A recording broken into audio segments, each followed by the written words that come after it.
Good morning! Magluto tayo ngayon ng chicken bokis.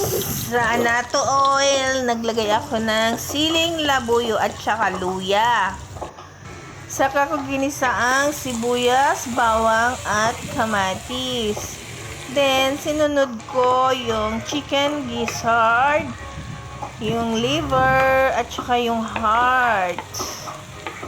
Then, nilagyan ko ng pampalasa like pamintang durog, liquid seasoning, toyo, at patis, at saka suka. Then, naglagay din ako ng bay leaves. Saka ko nilagyan ng tubig. Pagkakulo, nilagay ko yung mga gulay, bell pepper, yung carrots, at saka yung radish.